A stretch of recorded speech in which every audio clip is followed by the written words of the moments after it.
ariko ndagira ngo mbabwire ko nshuti bavandimwe imperuka idusatiriye cyane injambaga ntimikwana janga abaganda bange enkomere tusemberera nnyo kandi kimwe mu bintu bishobora kubigaragaza biruta ibindi ate kimwe kisobola kubiragadira kisinga ebirala ni uburyo ubona urebesheje amaso umwuka wera agenda ava mu isi yengeri gyolaba oluntunala amaaso ng'omwoyo mutukuvu agenda ava ku nsi. iyo usomye mu itangiriro mu gice cyaho cya 6 ng'osoma olubeerera essula y'omukaaga bavuga yuko ingeso z'abantu zari mbi cyane balaga nti empisa z'abantu zaali mbi nnyo kandi iby'abantu bibwiraga byari bibi gusa iteka ate ryose abantu balowoozanga byali bibi nnyo. maze ijambo ry'Imana riravuga ngo kikabita nakigamba nti ntabwo umwuka wera azahora aruhanya n'abantu. omwoyo wa katonda tawakanenga n'abantu. iyo urebye ibyo bintu byariho mu gihe cya Nowa olaba ebintu ebyali mu kiseera kya Nuwa uburyo ingeso z'abantu zari mbi cyane engeri empisa z'abantu bwe zaali embi ennyo ibyo bibwiraga byose byari bibi cyane bye baali balowooza byonna nga bibi nnyo n'uburyo Imana yageza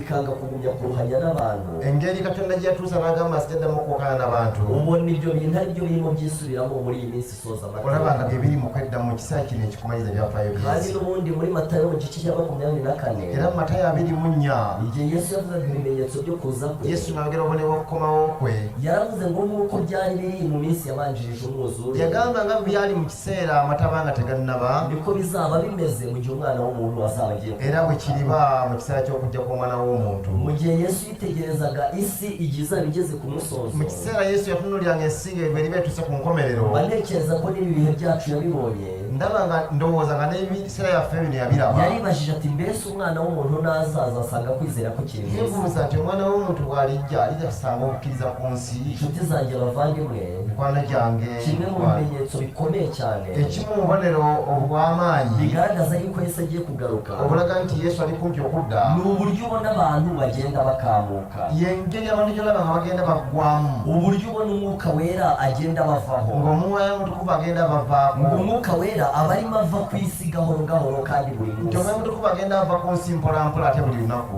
rero abantu bamwe kandi bamaze kuba benshi era abantu abamu ate nga bafuuse bangi umwuka wera yamaze kubavaho omwoyo mutukuvu yamala ddala kubavaako. niyo mpamvu mwebwe muri hano muri uyu mwanya mwensonga lwaki muli wano mu kifo kino kugira ngo mwongere mwisuzume neza mwongere okwekebera obulungi kandi mwongere gusaba Imana kugira ngo umwuka wera atabavaho. ate mwongere okusaba Mukama omwoyo mutukuvu aleme kubavaako. tumaze iminsi twiga ibyigisho bivuga ku mategeko y'Imana tumaze ennaku nga tuyiga ebikwata ku mateeka ga Katonda. ejo twize icyigisho cyavugaga ngo tulayiga ekyogezo kigamba nti amategeko Imana yakuyeho. amateeka Katonda ge yaggyawo. twabonye yuko amategeko y'imihango twalanga amateeka ag'emikolo nk'uko byanditse mu Befeso mu gice cya 2 nga bwanditse mu Befeso essula ey'okubiri umurongo waho wa ku 15 lunyole 15 no mu Bakolosayi mu gice cya 2 ne mu Bakolosayi essula 2 umurongo wa 14 olunyole 14 havuga yuko Imana yakuyeho amategeko y'imihango wagamba nti amateeka ag'emikolo Mukama yagaggyawo kandi yayakurijeho kuyabamba ku ate musaraba. yagaggyawo yakomerera ku ariko musaalaba. hari ikintu twabonye gikomeye ekyamaanyi kitwalabaawo ni ingorane abantu bafite byebizibu abantu bye balina zo kwitiranya amategeko y'imihango n'amategeko icumi. okufaananya amateeka ag'emikolo n'amateeka mu ekkumi. gihe hari iyo masomo avuga iby'amategeko yavuyeho igihe Yesu yapfaga mu kiseera gyawandikire nga byogera amateeka bigavaawo Yesu bwe yafa. hari n'indi somo rivuga ngo amategeko ntazavaho kugeza aho ijuru n'isi waliwo bizashira. n'ekyawandiikibwa ekigamba nti amateeka tegalivaawo kusensi w'eriggwawo. ubwo rero kumenya ngo ni ayahe yavuyeho kati okumanya nti ge galiwo agavaawo ibyo nibyo abantu bagenda bitiranya. ebyo abantu byebafaanaganya. rero muri uyu mugoroba akawungezi kano akaleero tugiye kwiga ikindi cyigisho cy'ingenzi tugenda kwiga ekyobuvunaanyizibwa kivuga ekirala ngo ninde se wahinduye isabato. kigamba nti kakati ani yakyusa sabbiiti. ejo nababwiye ko Imana ariyo yakuyeho amategeko y'imihango. tete bagambye nti katonda yaggyawo amateeka g'emikolo none se isabato yo yakuweho kati nande? sabbiiti yaani yagiggyawo. abantu bamwe abantu abamu bakunda gufata isabato baagala nnyo okukola sabbiiti bakayishyira mu mategeko y'imihango ne bagiteeka mu mateeka ag'emikolo bakavuga yuko isabato nayo ne bagamba ne sabbiiti iri mu mategeko yavuyeho igihe Yesu yabambwe. eri mu mateeka agavaawo Yesu bwe yakomerera. ariko ikintu nshaka kubwira mu bavandimwe n'ekinjagalo g'abaganda baffe abo ni uko mu kuva mu gice cya 20 kyokuva mu ssula y'abiri aho Imana yatanze amategeko 10 Mukama bwe yawa amateeka 10 isabato ni rimwe muri ayo mategeko. sabbiiti y'emu ku mateeka ago. ni itegeko rya 4 mu mategeko 10. teeka lyakuna mu mateeka 10. ubwo rero Imana iramutse yarakuyeho isabato katonda abanga yajjawo ne sabbiiti uyu munsi ntabwo twaba tugifite amategeko 10 leero tuba tukyalina amateeka 10 ahubwo twaba dusigaranye amategeko 9. tuba tulina 9. wibaza ikindi nanone wibaza n'ekyalo era kiwebuza wakwibaza uti mbese isabato yaba yarakuweho nk'itegeko ry'umuhango wanadde webuza nti esabbiiti bajjawo ng'etteeka ery'omukolo maze uwo muhango ukaba ushushanya iki kati ng'omukolo ogwo gulaga ki twabonye ko amategeko y'imihango twalanga amateeka g'emikolo nta yari afite icyo ashushanya cyagomba kuzasohoka gaali galina kigalaga ekituukirira ubwo se wakwibaza uti isabato ni itegeko ry'umuhango rishushanya iki kakati webuuza nti sabbiiti eba tteeka lya mukolo etegeeza ki rero muri mugoroba kawungezi kano tugiye kureba icyigisho kivuga ngo amategeko ninde wahinduye isabato tugenda kulaba nti ani yakyusa sabbiiti maze dusenga katuzibirize tusabe mana yacu kiranukira kudukiza katonda afe omutuukirivu okutuunya muri uyu mugoroba tunejejwe no kuba imbere yawe kawungezi katutaza ogwa mu maaso go muri iyi minsi isoza amateka y'isi mu nnaku zino ezikomeza ebyafa by'ensi iminsi bigaragara ko umwuka wera ari kuva mu isi cyane ennaku eziraga nti omutukuvu ali mu kuva mu nsi twebwe turi hano kugira ngo twige ijambo tuli ryawe wano tusobole okuyiga ekigambo kyo kugira ngo riturinde kugwa mu mutego w'uko umwuka wera yatuvaho tusobole otuyamba obutagwa mu mutego omwe mutukuvu okutuva ahubwo umuduhe mu buryo bw'urwego rwo hejuru ate cyane omutuwe mu ngeri y'okuddala eri waggulu mu gihe umwuka wera azaba arimo kuva mu isi mu kiseera omutukuvu ng'ava ku nsi abandi bazaba barimo bamuhabwa mu buryo bw'imvura abalala nga y'itumba bamuweebwa mu ngeri y'enkuba ya ddumbi barimo bahabwa umwuka wera mwinshi nga cyane baweebwa omwoyo omutukuvu umwuka wera uzajya uri kuva ku bantu bamwe omwoyo omutukuvu ng'ava ku bantu abamu ntabwo uzajya usubira mu ijuru ahubwo uzajya ujya kubiyegurira imana neza tagenda kuddayo mu gulu kujjako nga adda kwabo ewaddeyo eri mukama natwe turashaka kuba mu mugabane mwiza naffe tutagala kuba mu kigere ekyo ekirungi w'abantu buzurizwa umwuka wera eky'abantu abajjuzwako omwoyo omutukuvu turagusabye ngo uduhe uwo mugisha tukusaba mukama otuwa omukisa tugiye ogwo kwiga ijambo ryawe tugabiga ekigambo kyo utubere umwigisha mukuru tubeera omuyigiriza omukulu kandi uturinde kurwanya ijambo ryawe mu mitima ate yacu otukuume okuwanyisa ekigambo kyo mu mitima gyaffe uturinde imitima ikomeye nk'amabuye otukuume emitima egy'amayinja ahubwo mu gihe ijambo ryawe twemeza ibyaha byacu ekigambo kyonna kitulumiriza ebibi byaffe tubashishe kwihana kituyamba okwenenya dusabiye umugisha umuntu wese uri hano tusabidde omukisa buli muntu yenna ali wano kugira ngo umukorere ibitangaza omukolere ebyamagero kandi umubashishe kubona ikintu cyazatuma aba mu bwami ate omusobozesa ekiyinza omwetera okuba mu bwakabaka bwo tubisabye mu izina rya tubisaba yesu mu linnya lya yesu amina amina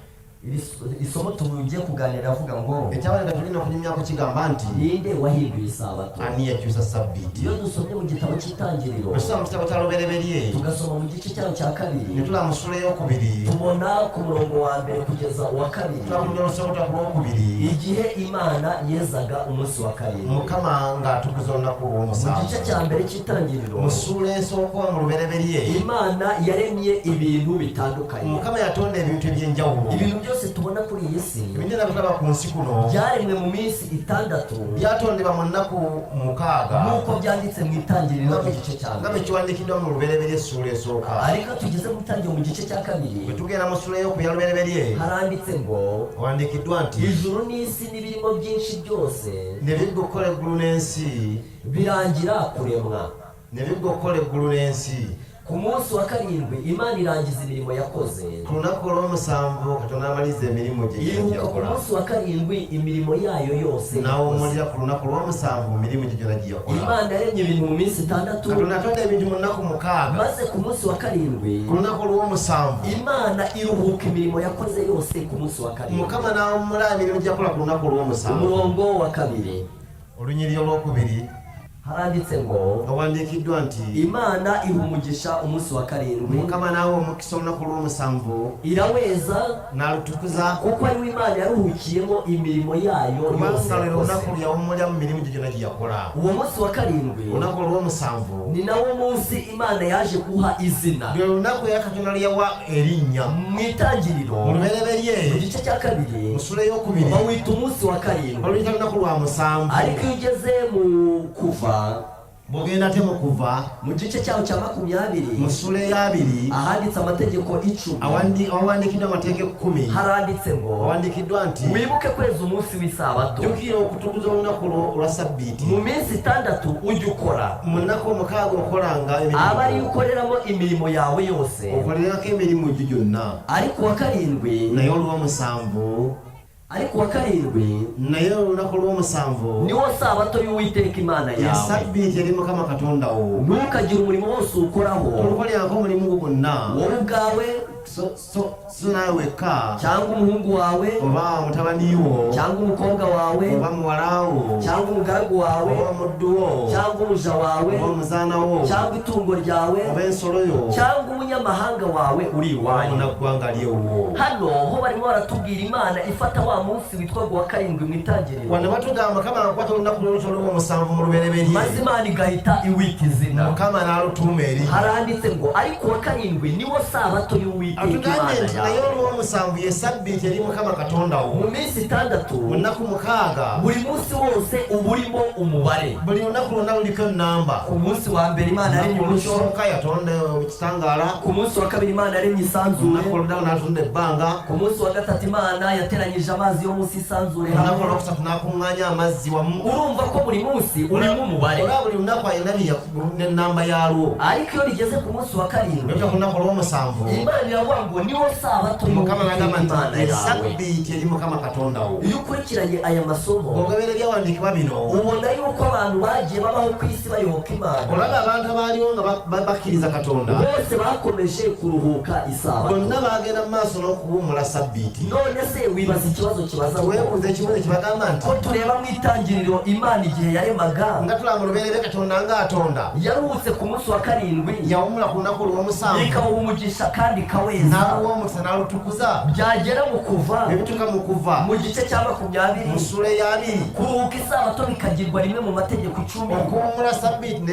biragira mu mateeka 10. Ninde waje kugeraho agakuraho isabato? ani yakyusa Sabbiiti? Abantu benshi abantu bangi bavuga yuko Yesu ariwe wayikuye, bagamba nti Yesu yagijjawo. ba bandi nyine bayishyira mu mategeko y'imihango. bali abagiteeka mu mateeka g'emikolo. Ariko iyo dusomye muri Luka basoma mu Luka mu gice cyawo cya 4 mu ssula ey'okuna ku murongo wa 16 olunyolo 16 haranditse ngo owandiikiddwa nti ajya i Nazareti iyo yarerewe, najja Nazaleti gyakulira. uwo ngo ni Yesu batubwira, Yesu batugamba ku munsi w'isabato yinjira mu isinagogi ku lunaku lwa Sabbiiti n'ayingira mu kkuŋŋaaniro nk'uko yamenyereye, nga bwe yali empisa ye arahagarara ngo asome. n'ayimirira okusoma. Hano barimo baratubwira ko na Yesu ubwe wano tugamba nti ne Yesu yennyini igihe yari ari muri iyi si bwe yali mu nsi eno yaruhukaga ku munsi yawummulanga w'isabato. ku Sabbiiti. Rero Yesu ntabwo ari we wakuyeho isabato, Yesu si yajjawo Sabbiiti. kuko niyo dusomye muri Matayo se Matayo mu gice cya 24 abiri mu nnyo olw'ensula y'abiri mu nnya ku murongo waho wa ku 20 lunyiri olwabiri igihe Yesu yavugaga ibimenyetso bizaranga kuza Yesu kwe, ng'ayogera obubonero obulyaga okujja kwe yaravuze ngo namwe musenge yagamba nawe musabe kugira ngo guhunga kwanyu kye kiddiko kyammwe kutazaba mu mezi y'imbeho kireme okuba mu kiseera eky'empewo cyangwa ku oba isabato. ku Sabbiiti. Hari ikibazo tugomba kwibaza, waliwo kisinza okwebuuza wano uko guhunga Yesu yavugaga kuzabaho okwo okudduka Yesu kye yagamba kunaabaawo kwagombaga kuzabaho mu mwaka wa 20. kwali kujja kuba mu myaka gw'ensanvu. Yesu yaramaze gupfa, Yesu nga yamala dda okufa yarazutse, yazuukira yaragiye no mu nga ijuru. yaddayo ne mu ggulu. Ariko Yesu yari azi yuko abantu be bazaba bakiruhuka Yesu isabato. yali amanyi nti abantu bajja kuba kyakuuma Sabbiiti. Yesu yari azi yuko urupfu rwe rutazakuraho yamanya nti isabato, okufa kwa Yesu tekulina kujjawo Sabbiiti. maze aravuga ati namwe mujye musenga n'abaga naye musabenga kugira ngo igihe Abaroma bazaba bagose tekisira abalumi nga balumbye babeetolodde guhunga kwanyu ntikuzabe mu mezi y'imbeho, okudduka kano kulema okuba kuseera eby'empewo ahubwo ku isaba cyangwa ku oba ku isabato. Sabbiiti. Rero biragaragara yuko rwose Yesu yavugaga ko isabato izagumya ikabaho na nyuma y'urupfu. kirabika ddala nti Yesu era ayogera ne Sabbiiti eribeerawo mpaka era ne mu maaso eyo. Iyo dusomye muri Matayo tusa mu Matayo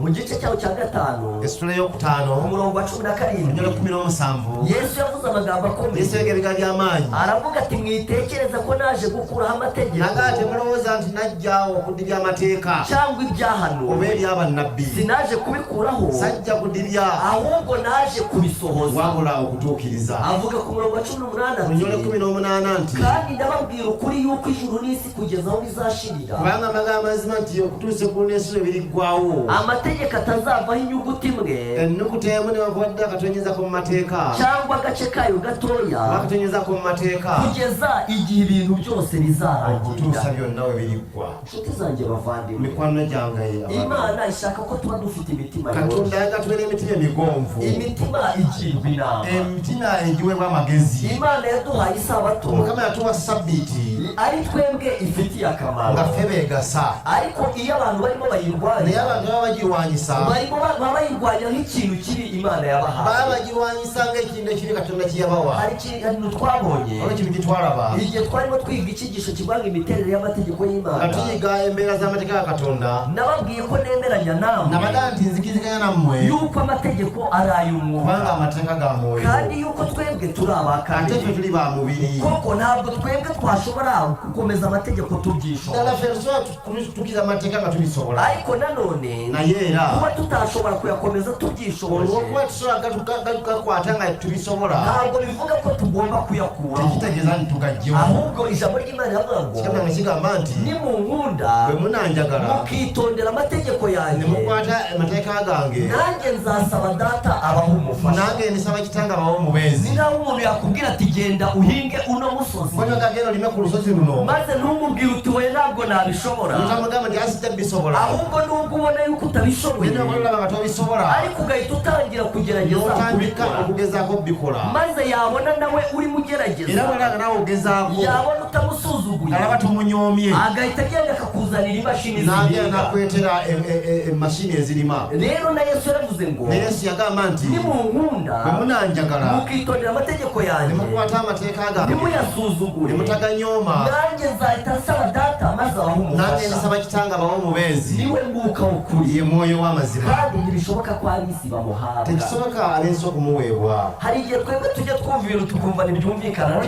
ntitwogera tugaa tebibulika bulungi iyo ubwiye abantu ibyo kuruhuka isabato ogamba nti byo kuwumula sabbiiti barakubwira bati ariko ntabwo twiyumvisha bakugamba naye titegeera mbese kuruhuka isabato turuhutse undi munsi byagenda bite kuwumula sabbiiti otumamunakwaba biba bitya ariko reka mbabwire inshuti ninyabaga mikwano gyange hari ibintu Imana ijya ivuga waliwo ebintu Katonda byayogera maze tukabishyira mu bitekerezo byacu tubiteeka mu birowoozo byaffe tukumva ibyo bintu ntabwo byumvikana netuwulira nga reka tebitegeerekeka mbahe urugero kamange ekyokulabirako Imana yigeze ibwira umuntu bita Naamani mukama yagamba omuntu bita Naamani iramubwira iti uzajye mu ruzi rwa Yorodani ndamuganda ogende mu Yorodani maze wiriyemo inshuro zirindwi webikemu emirundi 7 ikintu Imana yari ibwiye mukama Naamani kyayagambye Naamani cyari ikintu byoroshye ko kyali yasuzugura kintu kyangu okunyoma ariko icyo kintu naye ekintu ekyo nicyo cyonyine cyari gifite gukira kwa Naamani kyekyoke kyalina okuwonya kwa Naamani ndagira ngo mbabwire inshuti zanjye ndakubagamba mikwano gyange Naamani yagiye mu ruzi rimwe Naamani yagenda mundi ogusooka ntiyakira ibibembe n'atabona bigenge ajya mu bwa kabiri agenda mu gwokubiri ntiyakira ibibembe tiyabona bigenge agiye mu bwa karindwi yagamba mu gwokubiri ibibembe omusanvu bihita bikira ebigenge nebibona nubwo icyo kintu Imana yamubwiye yabona ekintu Katonda kyamugamba yumvaga ari ikintu byoroshye ko wasuzugura kyali kyangu okukinyoma ariko nicyo cyari kirimo nekyo agakiza kyalimu obulokozi umuntu aravuga ati ariko umunsi omuntu agamba naye olunaku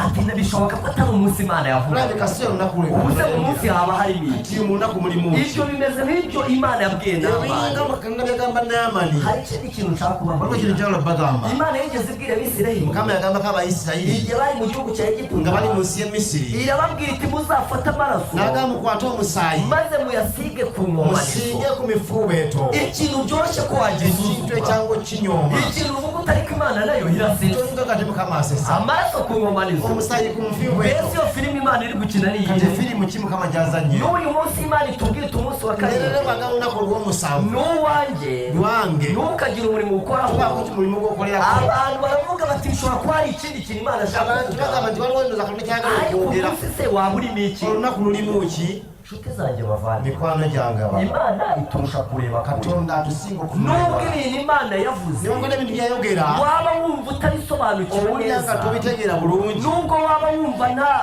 nta nyurabwenge ibirimo niba temuli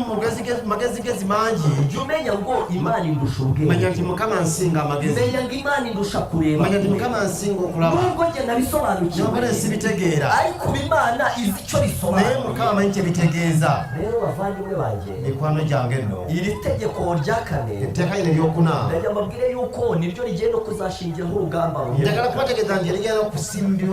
okusimbulirako olutalo olusembayo ndajya mbabwire yuko hagiye kuzaba ibintu bikomeye cyane ndavuga nagera kuba ebintu eby'amaanyi bishingiye kuri iri tegeko nga bisimbidde ku tteeka lino kandi igihe abantu bazaba bageze muri ibyo mu bihe kiseera abantu nga tuse mu biseera ebyo uribaza uti nibwo bazabasha gukomeza isabato olyebuuza nti walisobola okukuuma sabbiiti cyo gituma bwe kityo umwana w'umuntu ari umwami ye w'isabato mukama wa sabbiiti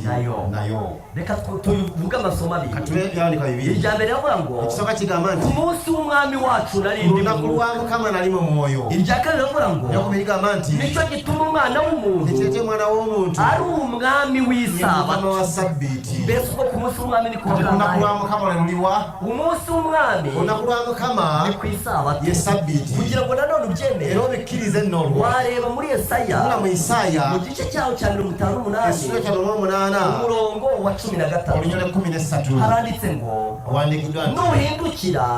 borocyuka ntukandagire isabato ukuri nya sabiti ukanga kwita umunsi wanjye wera no ntayita unakurwanga rutukuvu umunsi wanjye wera unakurwanga rutukuvu ukawita uw'icyubahiro no nicyo rekitiwa urumva haravuga ko ari umunsi w'umwami uriya unakurwamo kama umunsi wanjye wera unakurwanga rutukuvu kandi no mu itegeko rya kane yani mutekeri okuna haranditse ngo wandikidwa nti ariko wa karindwi ni kuwa musamvu ni isabato y'uwiteka imana yawe kama katonda wo ubwo rero ni umunsi kasina w'umwami kurwamo kama niyo mpamvu Yesu Yesu bahise yaravuze yogera nti umwana w'umuntu umwana w'umuntu ni umwami ye w'isabato mukama wa sabiti kandi Yohana yaravuze ngo Yohana nagamba nti umunsi w'umwami nari nakurwamo kama ndimwiyerekwa nari mukwolesebwa ayo masomo yandi mbabwiye yandike byanjye mbagambye byari ryo muri Yesaya 58 saa 5:8 yaba n'itegeko rya kane oba itekeri okuna nayo avuga yuko isabato yonna liga sabiti ari umunsi w'Imana nakurwamo kama haranditse ngo wandikidwa nti mu minsi 6 mu nnaku 6 okole mbese Imana yaduhaye iminsi mike kama yatuwe ennaku ntono yaduhaye iminsi myinshi yatuwe ennaku nyingi ariko uwa karindwi naye olw'omusanvu ni isabato ye y'uwiteka Imana sabiti ya mukama yawe katonda wo ntukagire umurimo wose ukora tokolerako mulimu gwonna wowe ubwawe gwe wekka Imana igahita ivuga ngo n'agamba nti kuko n'Imana ubwayo kubanga ne katonda yennyini yaremye ijuru n'isi yatonda eggulu mu n'ensi minsi 6 mu nnaku maze 6 nawe araruhuka naye n'awummula rero nshuti zanjye bavandimwe mikwano gyange tugomba gukora nk'Imana mu minsi 6 tukole mu nnaku 6 kandi tukaruka ku munsi wa aye karindwi tuwumule ku nnaku lw'omusanvu Imana yashyize isabato ku munsi mukama yateekawo sabiti ku nnaku olusembayo kugira ngo umuntu wese aba arangije buli muntu abe nga amaliriza emirimu maze uwo munsi we gusabana n'Imana olunaku olwo lube lwa kutabagana ne katonda we wo kwishimira iby'Imana yaremye n'okusanyukira mukama bye yatonda kandi ube wo kwishimira ko Imana yamucunguye lubeere olw'okusanyuka nti mukama yamununula umunsi w'amasaha 28 olunaku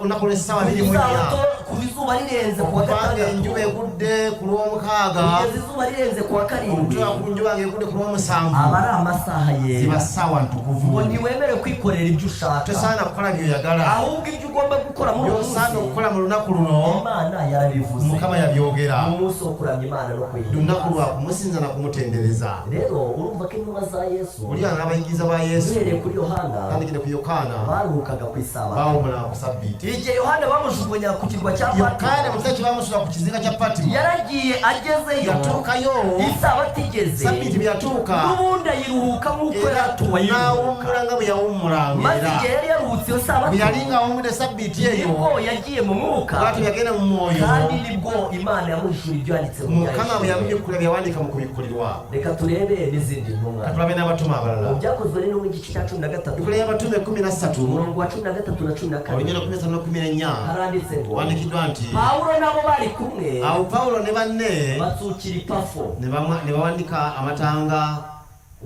genda epafo barambuka bafata iperuga y'Ipamfiliya ne batuuka eperuga ekyepamfuliya Yohana basigayo agiye Yerusalemu yokaana n'abalekayo eraddayo e yerusaalemu ariko bo bava iperuga naye bo bwe baayita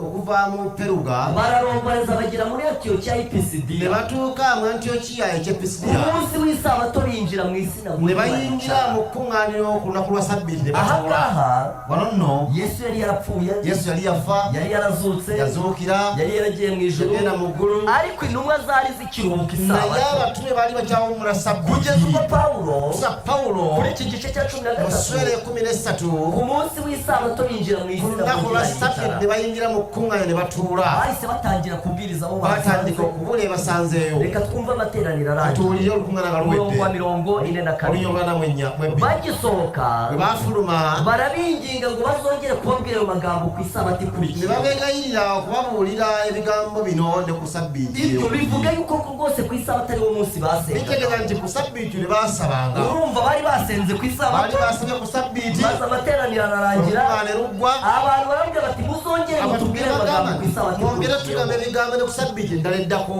reka twumve ku murongo wa 44 tunge ku lunyinyo lwa lana mwennya isabato isabato ikurikiye igeze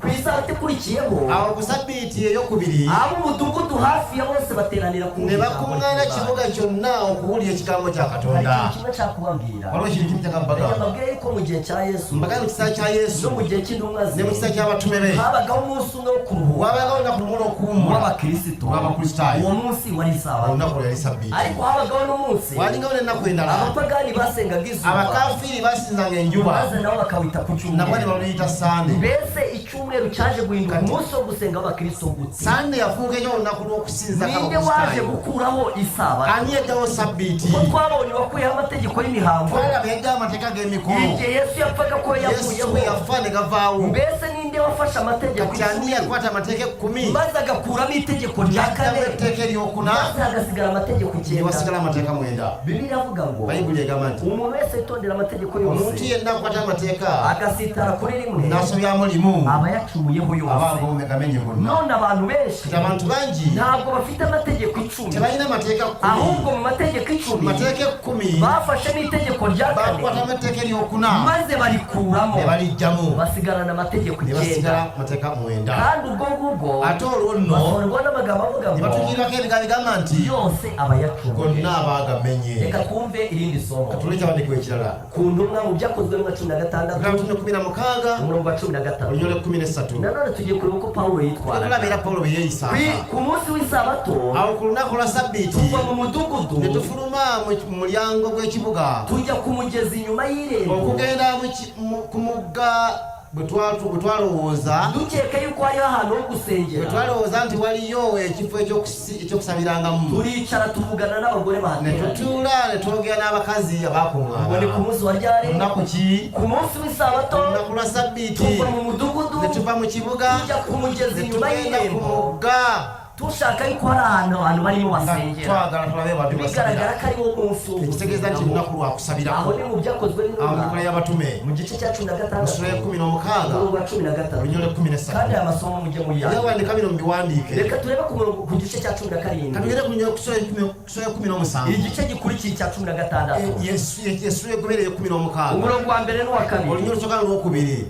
banyura muri Amfipoli ne bayita mu Amfipoli no muri Aponiya ne Aponiya bagera i ne Tesalonike batuuka e Tesalonika hari isinagogi y'abayuda yali ekkuŋŋaaniro ly'abayudaaya nuko Pawulo nk'uko yamenyereye awo Pawulo nga bwe yali empisa ye iryo jambo ryitwa nk'uko yamenyereye nga bwe yali empisa ni ye naryo twaje gusoma kuri Yesu tetujja twakisomyeko ne ku Yesu agiye Yerusalemu agenda e Yerusalemu nk'uko yamenyereye nga bwe empisa ye umunsi w'isabato yinjira olunaku mu lwa isinagogi sabbiiti n'ayingira mu iryo kkuŋŋaaniro twabisomye kuri Yesu twabisomye ku Yesu muri Luka mu gice cya mu 4 Luka yesu eyokuna umurongo wa 16 16 none Pawulo yamenyereye ne iki Pawulo yali amanyira ki banyura muri Amfipoli ne bayita mu Amfipoli no muri ne Aponiya Aponiya bagera i ne batuuka e Tesalonike Tesalonika hari isinagogi eyali y'abayuda ekkuŋŋaaniro ly'abayudaaya nuko Pawulo nk'uko awo yamenyereye Pawulo nga bwe yali empisa ye yinjira muri bo n'ayingira mu bo ajya impaka nabo mu mu byanditswe sabbiiti 3 n'awakana mu nabo masabato 3 akurikirana mu sabbiiti 3 ezigoberera urumva yuko ni uko yari yaramenye obulya bwe yali empisa ye ahangaha nta munsi w'icyumweru wari wakabaho tewaaliwo olunaku lwa sande ahubwo uribaza uti rwaje gute omanyi abatatu weebuze lwajja kandi lutya rwazanywe nawe ate ani yaluleeta Yesu yasize ku isi habaho umubatizo umwe yaleka ku nsinga lw'okubatiza uwo kumu mubatizo niwo yabatijwe kati naye yabatizibwa uwo bwatyo mubatizo niwo Filipo yabatije inkone okubatiza ko Filipo ke yabatiza uwo omulaawe mubatizo niwo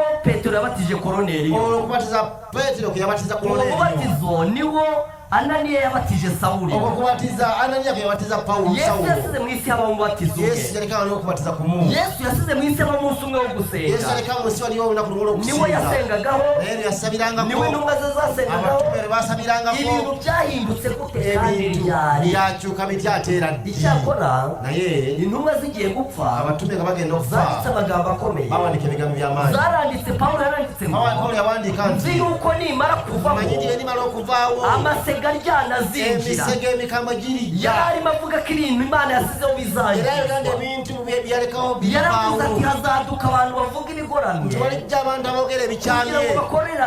bakururira abigishwa inyuma yabo babalulira abayigize inyuma waabwe ibyo ngibyo pawulo yapfuye amaze kubivuga pawulo yafanga amaze kubyogera yaravuze ati umuntu uzakora yagamba nti mutalikola ebyo ikimubuza kubikora ubu ekimugana mbikola leero nuko tukiriho kubanga tukyaliwo intumwa abatume zari ziri maso cyane baali batunula nnyo ku mategeko y'imana amateeka ga katonda zari zarageze ubwo zishyiraho baali ihame babatekawo naye omusingi zaravuze ngo umuntu nazi iraga nti wanjye omuntu wajja atemera ibyanditswe atakkiriza byera byawandika bitukuvu ntuzanamuranze mu nzu yawe tomusuzangana mu nyumba yo ntuzanamusuhuze tomubuuzanga mu gihe cy'intumwa Musajja abatume. ikinyoma nticyari kubona ahantu kimenera obulimba tebalina kubera ko intumwa fumiwandiise zari ziri maso kubanga cyane abatume baali batunula nnyo yaravuze ati amayoberane y'ubugome n'ubu yatangiye gukora yagamba nti ekyama ky'olujemure kati kikola ariko ntabwo azakora naye neza tebijja kukola bulungi keretse uyabuze ubu ngubu akuweho okutuusa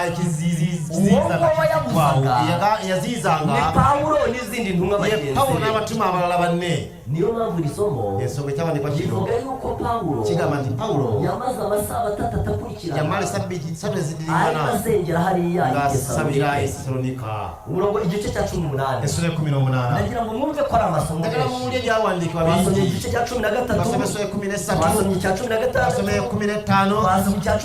basome 17 17 none umva n'icya 18 tubulire 18 agira impaka mu isinago ry'amasabato yose n'awakaniranga mu kuŋŋaaniro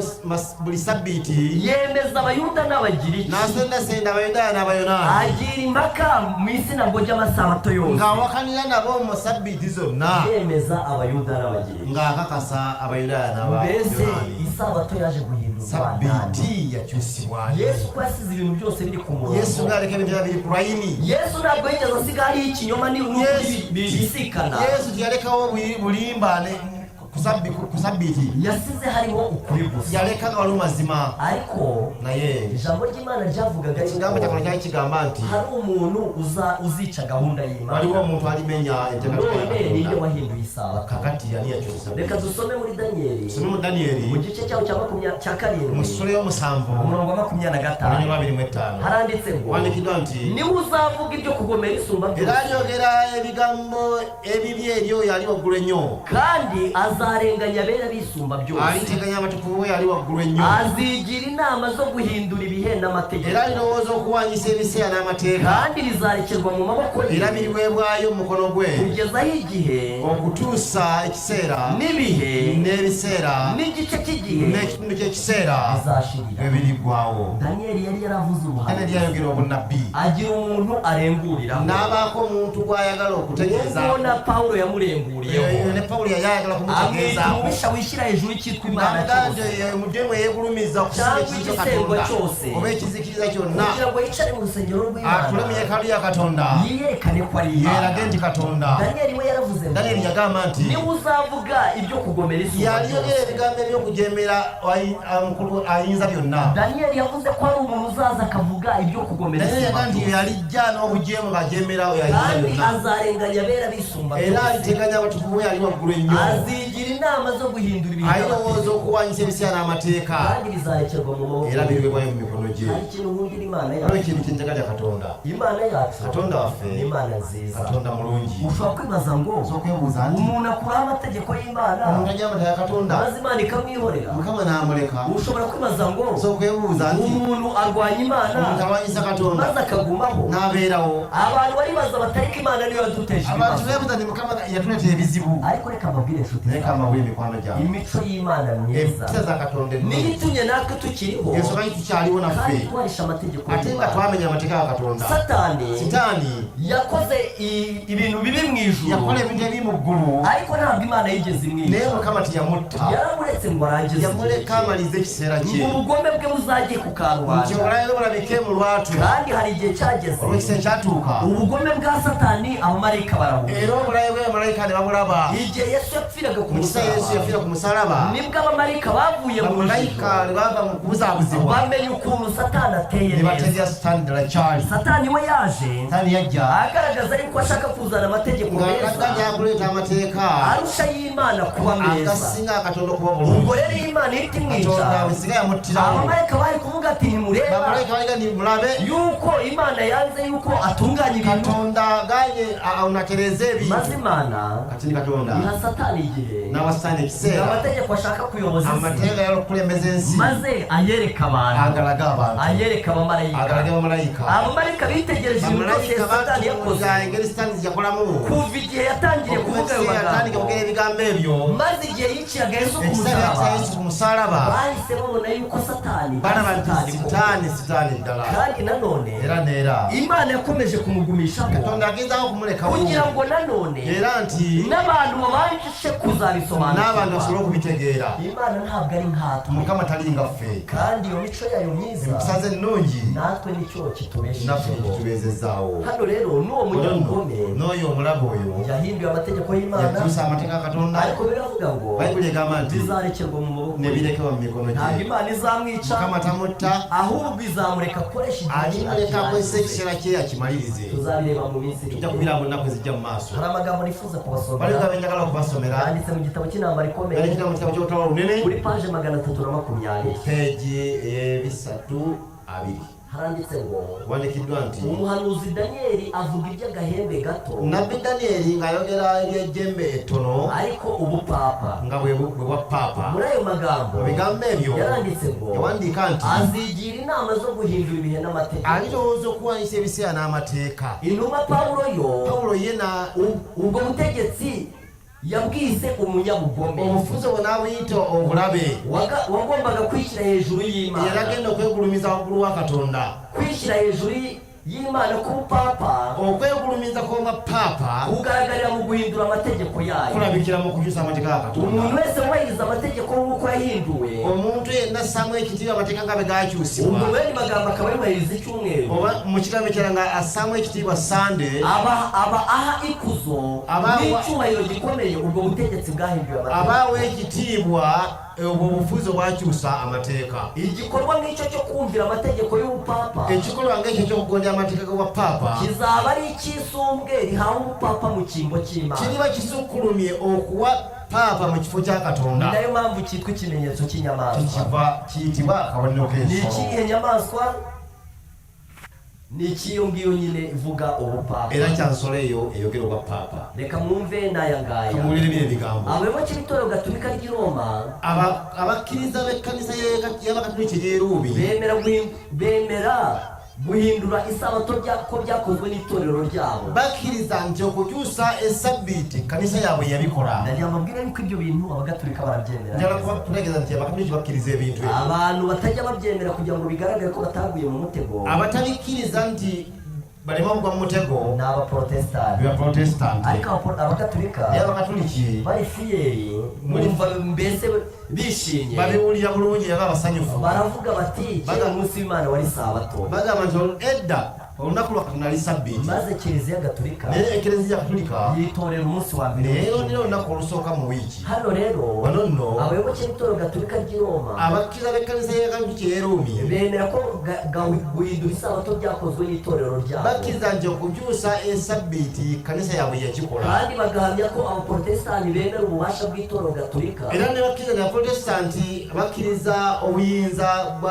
bw'ekkanisa eyo binyuze mu kubahiriza umunsi wa mbere w'icyumweru nga biyise mu kussaamu ekitiibwa olunaku olusooka mu wiiki muri katigisimu y'Itorero Gatolika ivuga iby'idini katikisimu y'Abakatoliki eyogera ku by'eddiini ivuga iby'idini rya gikristo eyogera eddiini y'obukrisitu ubwo hasubizwaga ikibazo cyerekeye umunsi ugomba kubahirizwa nga baddamu ekibuuzo eky'olunaku olusaana okussibwamu ekitiibwa mu rwego rwo kumvira itegeko rya kane mu kuddala ly'okugondera etteeka eryokuna havuzwe amagambo akurikira baayogera ebigambo ebiddirira mu gihe cy'amategeko ya kera nti mu kiseera ky'amateeka ag'edda umunsi wa karindwi olunaku olw'omusanvu niwo wari umunsi wo lwe kuruhuka lunaku lwali okuwummula uzongera gushinga imfatiro ku ngoma nyinshi era bulizimba musingi ku bwakabaka bungi iri somo naryo reka ikigihamya reka nacyo tugisome tunakyo tukisome haranditse ngo wandikiddwa nti uzongera gushinga imfatiro ku ngoma zariho ku ngoma nyinshi tulindamu okusimba omusingi ku bwakabaka bungi kandi uzitwa uw'iki cyuho kandi usibura inzira zijya mu ngo ate luyitibwa oluziba ekituli ate ekkuba erigenda mu maka nuhindukira ntukandagira isabato bw'okyuka olema okulinnya siku ya sabbiiti ukanga gukora ibyo ushakiye ku munsi wanjye wera n'oleka okukola nga byagala ku lunaku lwamu olutukuvu ahubwo ukita isabato umunezero neeno ega sabbiiti olunaku olw'essanyu umunsi w'uwiteka ukawita uw'icyubahiro olunaku lw'amakabati olw'ekitiibwa ukawubaha n'okusamu ekitiibwa ntuba ikigenge n'otaba mujeemu ntiwishakire ibyo kwinezeza otanonya byakwesanyusa ntiwivugire ibyo ushaka ku bwawe otoyogera byogala ku lw'ogwe nuko uzishimira uwiteka bw'otyo olisanyukira mukama Yesaya 58:12 Yesaya 5:12-14 ubuhanuzi obuno n'obunnabbi burerekeza ku gihe cyacu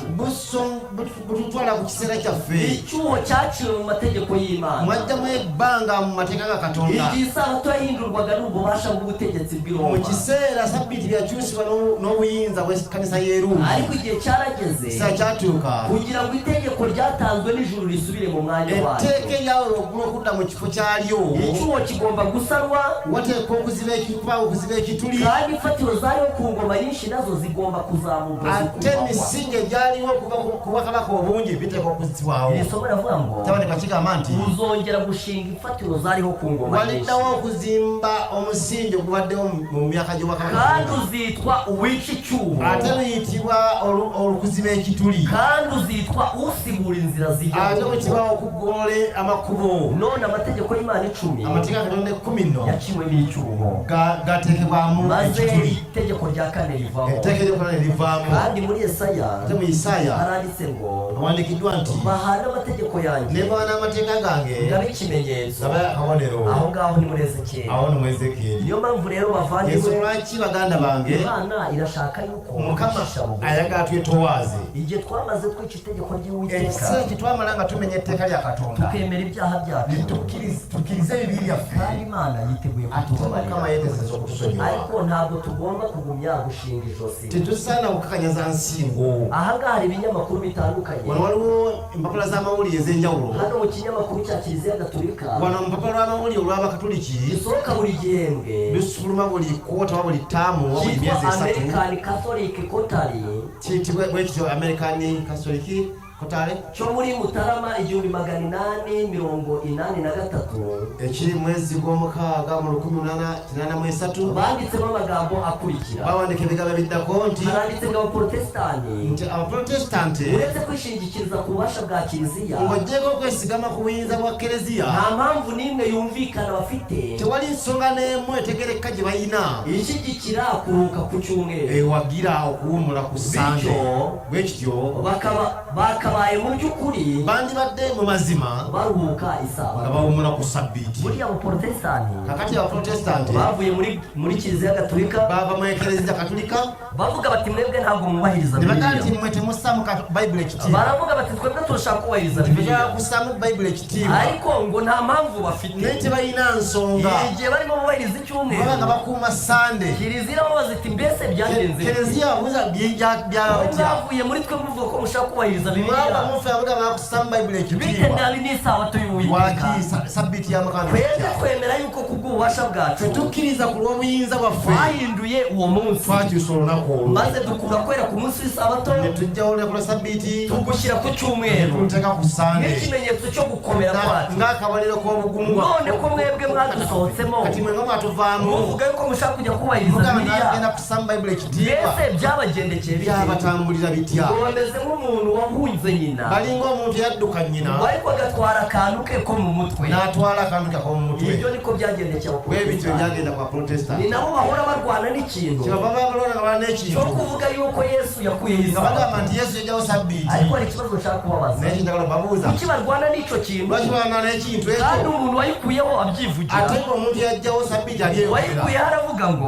yajjawo sabbiiti ayagamba umunsi nti w'Imana wari isabato nti edda olunaku lwa Katonda ali maze sabbiiti Kiliziya Gatolika ngaffe Kereziya kubw'ububasha bwacu n'obuyinza bwaffe twitoranyiriza umunsi w'icyumweru twerondera olunaku lwa sande ariko kuko abaprotestanti kubanga abaprotestanti badashaka kwemera ko bagarutse kuri Kiliziya tebagala kukkiriza nti badda ku kuko Kereziya badashaka kwemera yuko aho bajyaga batahageze tebagala kulaga nti gye bali baga tebatuukayo bakomeza kurwana n'ibintu badashobora kubonera baba ibihamya balwana n'ebintu esobola bakakasa bakavuga bati Yesu yayikuyeho ku naga nti yesu musaraba yajjawo ku musalaba ibyo rero nibongere batekereze neza ebyo badde mbalowooze bulungi kubera yuko aho ngaho ho bahafite ikibazo kubanga balinawo ekizibu kandi abaprotestanti baravuga barabazwa ngo ata protestant babuzibwa nti abaprotestant uretse kwishingikiriza ku bubasha bwa kiliziya gatolika y'Roma protestant ngo jeko okwesigama ku busobozi bwa kiliziya katolika y'Roma nta mpamvu n'imwe yumvikana bafite tebayina nsonga n'emwe etegereke kaje bayina ishigikira inyigisho yo kuruka ku cyumweru wagira enjigiriza yo kuwumula ku Sande bityo bakabaye bubahiriza isabato bwekyo bandi badde basamuka sabbiiti niba ekitiibwa koko baratuvuyemo ngo bajye kubanga batuvaamu bagende basemu ibyo byanditse mu kinyamakuru biwandikira mu mpapuro y'amawulire cyitwa American Catholic olwitibwa American Catholic. hano hari abasenyeri babiri wano waliwo bafaza babiri kandi bafite ibyo nabo bavuze balina bye bayogera baravuze ngo bagamba nti icyumweru dimanche Sande ntabwo ari umunsi w'isabato si lunaku lwa sabbiiti dimanche Sande ni umunsi wa mbere lunaku olusooka w'icyumweru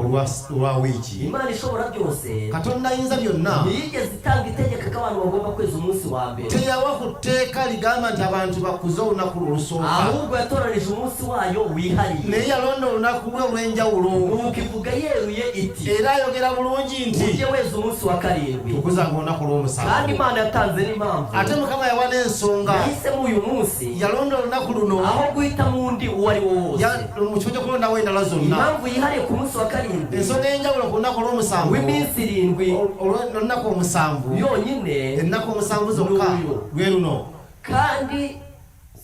reka nsubire inyuma gatoya anzireko ameka katono. kandi yatanze n'impamvu ate yawa n'ensonga yahisemo uyu munsi yalonda olunaku luno aho guhitamo undi uwo ari wo mu kifo wose ky'okulonda ennaku endala zonna. impamvu yihariye ku munsi wa karindwi ensonga ey'enjawulo ku lunaku olw'omusanvu w'iminsi irindwi yonyine olw'ennaku omusanvu zokka. iyo mpamvu iri ku munsi wa karindwi eyo ensonga eri ku lunaku lwa musanvu lwokka kandi ntishobora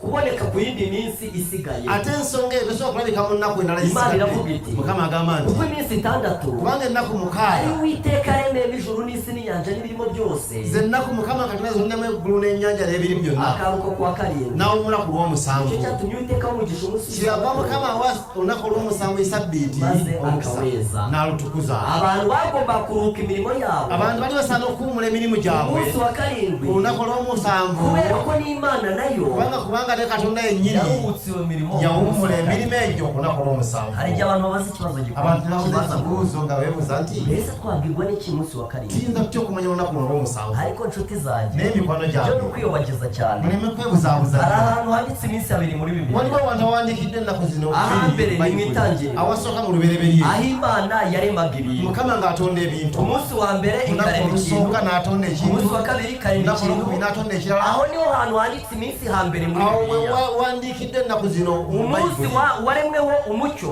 olunaku lwatondebwako ekitangaala witwa ku wa mbere luyita olusooka wongeye kugaruka igihe Yesu yazukaga lwaddamu okulabika Yesu nanone yazuukira abariho Yesu azukaho era Yesu yazuukirirako ukitwa ku wa mbere nga lukyayitibwa olusooka. umunsi witwaga ku wa mbere mu itangiriro olunaku olusooka olwayitibwa mu lubereberye igihe Imana yaremaga ibintu Mukama ng'atonda ebintu byarinze bigera igihe Yesu era yazukaga byatuka ne Yesu okuzuukira uwo munsi ukitwa ku wa mbere olunaku olukyayitibwa lusooka kandi uwo munsi niwo Yesu ate yazutse olunaku Yesu yazuukirira. none ngiye kubabaza ikibazo Nakwabuuza ekibuuzo. Yesu yazutse kuwa kangahe Yesu yazuukira ku lwakumeka? baravuga Bibiliya ngo ni ku wa mbere w'iminsi Bayibuli egamba nti ku lunaku olusooka mu nnaku ariko omusanvu. Kiliziya iravuga ngo Kereziya egamba nti twatoye umunsi w'icyumweru twalonda olunaku lwa Sande kuko ariwo munsi Yesu yazutse kubanga lunaku Yesu ubwo yazuukirako. rero Yesu kati nno Yesu yazutse ku cyumweru yazuukira ku kandi Sande uwo munsi two ku cyumweru ate olunaku lw'oku Sande Bibiliya iwita ku wa Bayibuli mbere luyita ku lunaku olusooka igihe ibintu byaremwaga ng'ebintu bitondebwa witwaga ku wa mbere wayitibwa ku lunaku olusooka. igihe Yesu yazukaga Yesu ng'azuukira wari ukitwa ku wa mbere lwayitibwa lunaku ngiye olusooka. kubabaza ikibazo Yakwabuuza ekibuuzo. ko Imana nga Mukama ariyo yafashe iminsi yakwata ennaku ikagira umunsi umwe ihirinda izina n'abaako olunaku mu nnaku ezwawa erinnya Imana yafashe umunsi umwe yakwata olunaku lumu witwa uwa karindwi oluyitibwa lw'omusanvu mu itangiriro witwaga uwa mu karindwi lubereberye lwayitibwa lwa musanvu. Imana irangiza imirimo yakoze Mukama n'amala emirimu umunsi wa gy'amala karindwi iraruhuka olunaku lw'omusanvu mu n'awummula. itangiriro mu lubereberye umunsi wa karindwi olunaku witwaga uwa karindwi lw'omusanvu lwayitibwaga lwa musanvu. ariko bigeze mu itegeko rya Nga mu kane tteka eryokuna uwo munsi Imana yarawubatije olunaku olwo Mukama n'alubatiza. ariko uwa karindwi olunaku lw'omusanvu niwo sabato y'Uwiteka. sabbiiti ya Mukama. none hari undi munsi ngiye kubabaza kakati nakwabuuza olunaku olwo. uwo munsi wabatijwe nande olunaku lwabatizibwa n'ani? kubera yuko kubanga mu itangiriro mu lubereberye witwa ku wa mbere mbere bita lunaku olusooka Yesu azuukira yazutse kuwa mbere n'izindi ninde waje kuwita ku cyumweru ani aluyita olw'essande ninde waje kuwita ku cyumweru ani aluyita olw'essande mu minsi igize icyumweru ennaku ezirina wiiki umunsi Imana yabatije olunaku Mukama lwe yabatiza luli lumu umunsi Imana yahaye irindi zina olunaku Mukama lwe yabaye erinnya eddala luli none iryo ku cyumweru ryatanzwe kati nanjye eryo ku sande ani yaluwa Bibiliya bo iwita ku wa mbere bayibuli yita lunaku we olusooka kubera icyo wita ku cyumweru lwaki lwita lwa musala nawe uzajya uwita ku wa mbere nawe luyita olusooka kandi uwo munsi ntiwita ku wa ate mbere olunaku luyita olusooka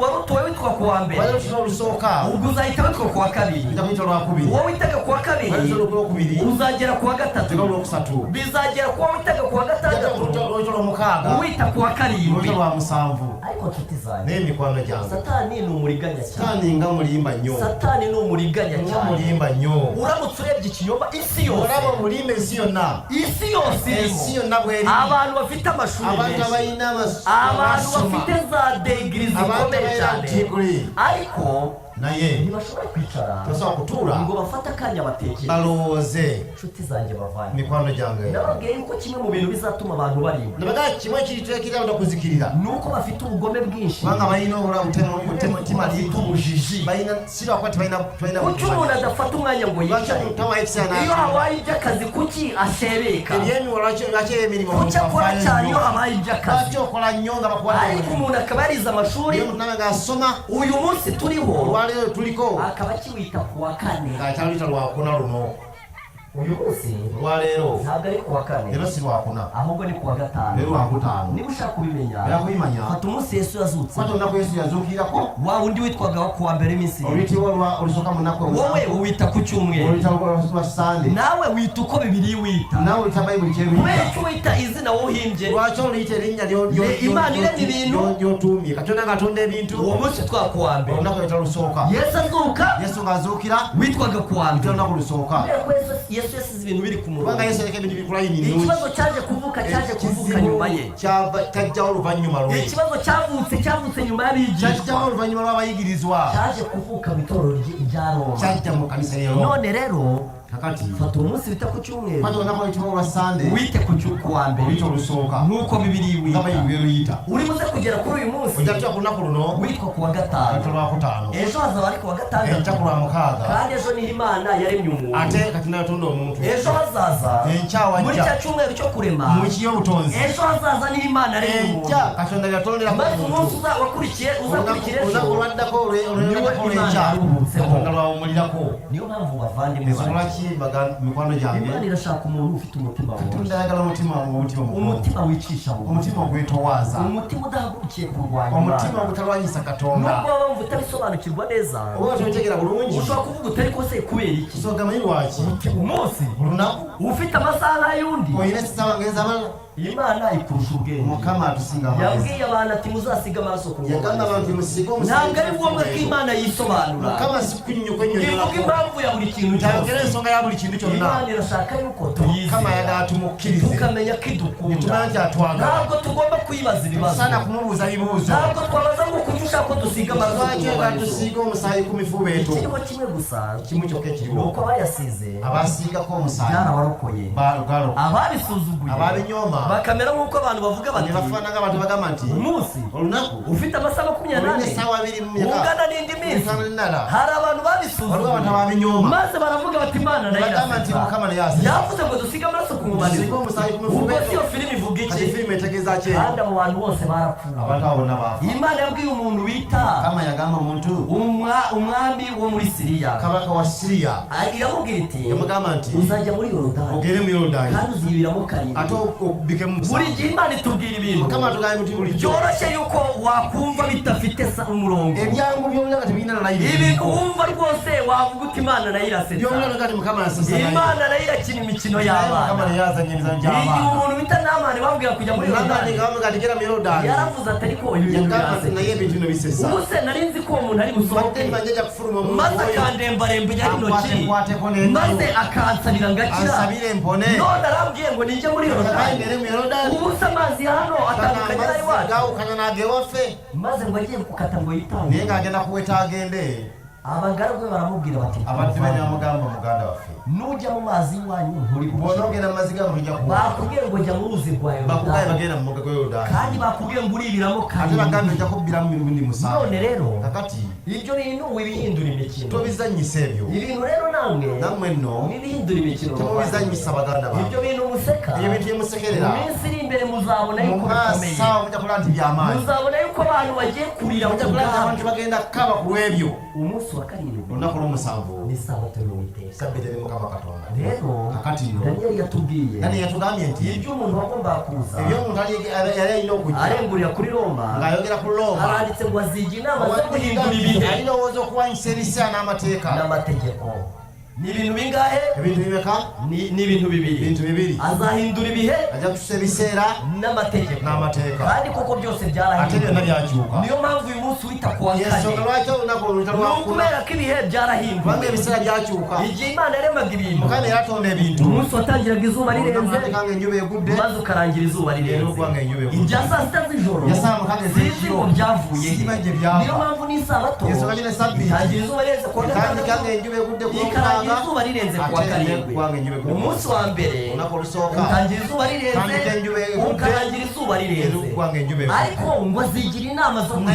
zo kuwanyisera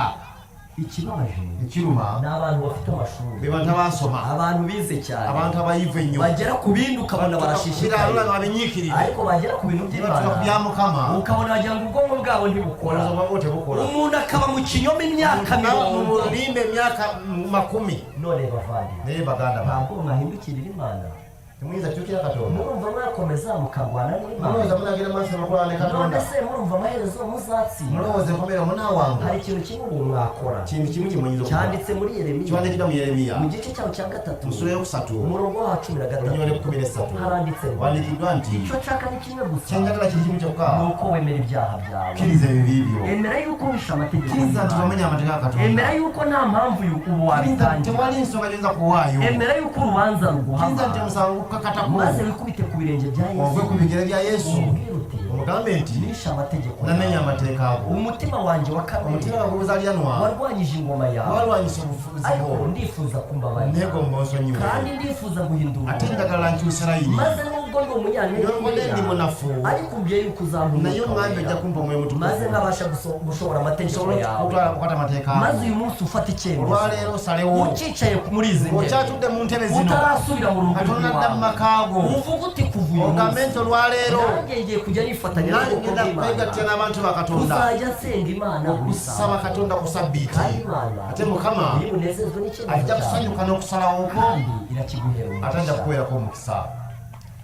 muri uyu mugoroba kawungezi kano ndagira ngo ndebe niba hari abantu ndakora waliwo abantu bavuga bati jyewe gisabato sinarimbye abagandi madesi nayo sabiti bakavuga bati rwose ntabwo nigiza nkana ntabwo ne mazima sebuzabuza mutumwe akavuga ati kubunda bisobanura neka timbitegedi akavuga ati ntabwo najyaga nyiruka madesi cy'umura mazima ariko ubu ndabimenye neka timbitegedi kandi ndumva ntakomeza kurwanya atempo ya sitanyiza gera maso ku akavuga ati ndumva nshaka kwiyegurira ngala kwe wayeri Katonda maze nanjye ngatangira kugenda nange ndandiko kutamba n'abantu ba Katonda maze akavuga ati ndifuza ko kandi musabira agati njya nego mamusabire ese hari umushyitsi waba uri hano waliwo mugenzi kubanga ali wano akaba atari umudivantiste nga si mu adventist ijambo ry'Imana rikaba ariko umukozi cyangwa cyangwa kimukuta ku mutima gwe akaba yifuza guhinduka ngate gomba kucyuka kugira ngo atere intambwe ye azana imbere asobora ko utajye mu maso wano maze tumusabire umugisha tumusabire umukisa uwo muntu urimo ahari uyu muntu waba wari naze hano ajye wano kandi yibuka amagambo atajyukire ibigambo yanditse mu gitabo cya Yosuwa yandikira mu Yosuwa mu gice cyaho cya 15 sura 15 igice cya 24 enyoba birimwenya haranditse ngo wandikirwa nti uyu munsi olwa rero ni mwitoranirizo muzakora mulonde woge munaweereza aravuga atari kujya n'inzu yanjye nayenze n'ennyumba yange tuzakorera Uwiteka tunaweereza Mukama hari umuntu wifuza yuko umuntu nawe yegomba yatangira gukorera Uwiteka naye atandika okuweereza Mukama kugira ngo aze hano imbere ari umushyitsi ajje wano nga mugenyi maze tumusabire umugisha tumusabire omukisa turamutegereje tumulindidde omuntu oyo aramutse ahari kubanga waali umwanya n'uwe ekiseera kikye Imana imuhe umugisha mukama muwo mukisa tunejejwe tusanyuse no kumuraba mukana fe Imana yacu mukama muwo mukisa ngo jya tunejejwe no kwegurira Imana tusanyuse ko wayoko Imana yacu nziza mukama akomurungi akwandirize ikugirire neza atakore burungi uyu mubyeyi adukoze sadona tukaze burungi nyo umukecuru umukadono aratunejeje atusanyusize nyo arimo aravuga ati jyewe ari mu bw'amandi nabikoze mu bujiji nabikora mu mutamanya ariko naye ndifuza kwiyegurira Imana nego ngokuba yigatonda mbese hari undi muntu walimo naye namuru kumwana muno nawe akaba yarishe itegeko nenga ry'Imana gama yamenye iteka lya katonda urubanza rukaba rukurikiye muri umusango wagucyari ku mutwe gwe basange Yesu amubonye ageri Yesu amusonyiwe uwo muntu nawe naze hano uyu yajye wano katonda kudukiza agalo kutuwonya turagushimye muri mugoroba tukwebaza kaongezi ka lero kubw'imbabazi utugiriye kubekisa cyo tukwatiddwa zo kuba tugihumeka olwokuba tukyasoma okubulamu buri muntu wese buli muntu yenna afite igihe yamaze yica amategeko ayina yawe ekisa kyamala ng'amenya amateeka ariko tugushimiye ko utemeye yuko tupfira muri uwo muntu naye tukwebaza kubanga twafiira mu ebyo ahubwo watwongerera iminsi yo kuramba otwongera emyaka gy'okubeerawo kandi utwongerera igihe cy'irarika n'otwongerako ekisa eky'okutuyita kugira ngo ijambo ryawe ridukore ku mutima kigambo tukwiyegurire kitukwate ku mutima tuweweebyo bamwe barakwiyeguriye mu bihe byashize abala bakuyawewewayo gy'oli mu biseera buri ebise. mwaka wose abantu bagiye bava mu murongo mubi buli bakwiyegurira kiseera buli mwaka abantu bagenda bava mulayini embi nga ibyo bewayo gy'oli byatewe n'uko watugiriye imbabazi ekyayo ekyo kuba nti ukatwongerera watusaasira twongerako ebiseera tugushimiye ko tukihumeka ku bw'ubuntu bwawe tukwebaza kubanga tukyassa kuba ekisa kandi kyo uyu mukecuru era omukadde ono turamushimye kuko umuduhaye twebazizza kubanga omutuwadde ukaba wemeye yuko nawe atera ikirenge mu cyo twateye okkiriza naye agera ekigere mu kigo akaba yifuza kubahiriza amategeko nga y'Imana yeegomba okussa amateeka g'ekitiibwa nubwo ari umunyantege nke newakubadde munafu ariko umunyantege nke wisunga Imana naye omunafu yeewayo eri katonda arusha imbaraga igitero cy'ingabo asinga amaanyi ejjo eddene ndagusabye kugira ngo umuhe umugisha okusakusamu omukisa umushimire kwitanga kwe omwebaliza olwokwewayo ubwo adatinye uko abantu bazabivuga bwatatidde bantu ubwo adatinye uko bazabireba bwatatidde bali mulaba batya akaba atinyutse guhagaruka imbere y'iri teraniro naaba nga yeevuddemu okujja mu maaso g'ekibiina kino wavuze yuko umuntu uzaguhamiriza imbere y'abantu wagamba nti alikujulira mu maaso g'abantu nawe uzamuhamiriza imbere naawe y'abantu olimukasiza mu maaso go ndagusabye kugira ngo uwo mugisha uwumuhe osabamu omukisa ogwo kandi umushoboze ate kuwiyumvamo omusobozesa okwewuliramu umuhe umugisha mu muryango we omuwa omukisa mu maka ge kandi umuhe amahoro atangwa ate n'Imana omuwa emirembe gy'ogaba umuhe ibyiringiro byo kuzakomera omuwa essubi y'okukulaba kandi urugendo rwa gikristo ate olugendo lw'omukristaayo ukomeze umushoboze kurukomeza omusobozesa okulunyweza kugeza igihe uzagarukira okutuusa bwe likomawo tubisabye mu izina rya tubisaba mu Yesu izina lya yesu amina amiina